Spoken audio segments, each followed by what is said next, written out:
दोस्तों नमस्कार। आज 5 जून सन 2022। आज के एपिसोड में गेहूं के निर्यात पर सशर्त अनुमति की खबर, साथ साथ 17 लाख टन गेहूं बंदरगाह पर खुले में खराब होने की संभावना, अप्रैल महीने से मई महीने में सन 2022 में गेहूं के निर्यात में बड़ी कमी। जानिए पूरी रिपोर्ट विस्तार से।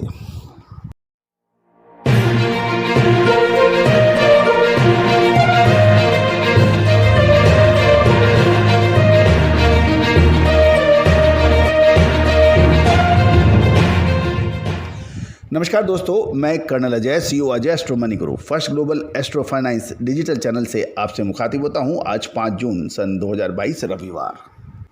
खबर निकल के आ रही है कि बांग्लादेश, फिलीपींस, तंजानिया, मलेशिया आदि को निर्यात की सशर्त अनुमति मिली है। इन देशों ने भारत से खाद्य सुरक्षा के तहत गेहूं भेजने की रिक्वेस्ट की थी, जिसे भारत सरकार ने मान लिया है। उल्लेखनीय ये भी है कि घरेलू बाजार में बढ़ती कीमतों को देखते हुए केंद्र सरकार ने गेहूं निर्यात पर 13 मई सन 2022 को पाबंदी लगा दी थी, रिस्ट्रिक्शन लगाए थे और स्पष्ट किया था जिन कंपनियों के पास लेटर ऑफ क्रेडिट है वही गेहूं का निर्यात कर पाएगी 13 मई तक। उससे बाद के सौदों को मान्यता नहीं मिली थी। और ये भी सरकार ने बिल्कुल स्पष्ट किया था कि कुछ खबरें ये भी निकल के आई थी कि कुछ लेटर ऑफ क्रेडिट के अंदर कुछ हेरफेर हो रही है। उसको देखते हुए सरकार ने सख्त कदम उठाते हुए फिजिकल वेरिफिकेशन करने का आदेश अधिकारी को दिया था। इससे गेहूं के बाज़ारों के अंदर गिरावट, देशी बाज़ारों के अंदर, भारतीय बाज़ारों में गिरावट दर्ज हो रही थी। दरअसल केंद्र ने चुनिंदा शर्तों के साथ Bangladesh, Philippines, Tanzania, Bangladesh, Malaysia आदि देशों को 4,69,202 टन गेहूं निर्यात करने की अनुमति दी है। और ये भी एक इम्पॉर्टेंट नोट करने वाली बात है कि 17 लाख टन गेहूं भारतीय बंदरगाहों पे खुले में पड़ा हुआ है, जो लूज कंडीशन में, जिसका पूर्व आकलन विश्लेषण हमने आपको हमारे पिछले शो में दिया था सबसे पहले। इस समय मानसून का सीज़न शुरू हो गया है और आने वाले कुछ समय के अंदर तेज़ बरसात की संभावना बनेगी। इससे इन गेहूं को खराब होने की आशंका भी बढ़ गई है। गौरतलब है कि अप्रैल महीने में 14.6 लाख टन गेहूं का निर्यात हुआ था, जो कि मई सन 2022 में घटकर मात्र 11.3 लाख टन रह गया है।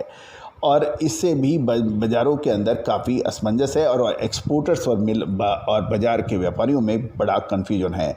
गौरतलब है कि इस भारत सरकार ने 11 करोड़ से ऊपर गेहूं के उत्पादन का लक्ष्य रखा था, और लेकिन उस लक्ष्य को घटाकर 10 करोड़ 64 लाख के टन के आसपास घटाना पड़ा।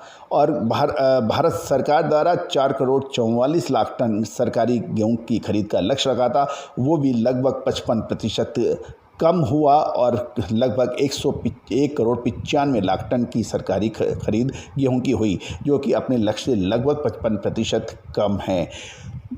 घरेलू बाज़ारों के अंदर गेहूं की कीमत आसमान छू रही थी। उस पर रोक लगाने के लिए सरकार ने गेहूं के निर्यात पर प्रतिबंध लगाए, जिससे अंतर्राष्ट्रीय बाज़ारों में गेहूं के दाम में बेतहाशा तेजी दर्ज हुई। गौरतलब है भारत विश्व का दूसरे नंबर का सबसे बड़ा उत्पादक देश माना जाता है और ग्लोबल मार्केट में वीट की कीमतें बड़ी तेज़ी से बढ़ी थी। लेकिन पिछले कुछ सप्ताह में गेहूं के अंदर कुछ कमजोरियां अंतर्राष्ट्रीय एवं भारतीय बाज़ारों में देखने को भी मिली। दोस्तों, कि गेहूं के निर्यात को लेकर ताज़ा शिपमेंट की अनुमति लेटर ऑफ क्रेडिट के जरिए दी गई है, जो कि अभी आपसे बात हुई 4,59,202 लाख टन गेहूं की निर्यात की परमिशन दी गई है। साथ साथ में ये भी है कि कुछ बड़े ऑर्डर्स में कुछ तकनीकी खामियों की वजह से भी गेहूं के निर्यात पे उसको भी रिजेक्ट भी किया है। गौरतलब है कि पिछले साल भारत से 72 लाख टन गेहूं के निर्यात की अनुमति मिली थी और इस बार 80 लाख से 1 करोड़ टन गेहूं के निर्यात का लक्ष्य सरकार द्वारा रखा गया था। लेकिन अब देखने वाली बात है कि ये अपना लक्ष्य पूरा होगा या नहीं। दोस्तों, गेहूं पर एक विशेष रिपोर्ट, जून महीने में क्या तेज़ी होगी या फिर मंदी।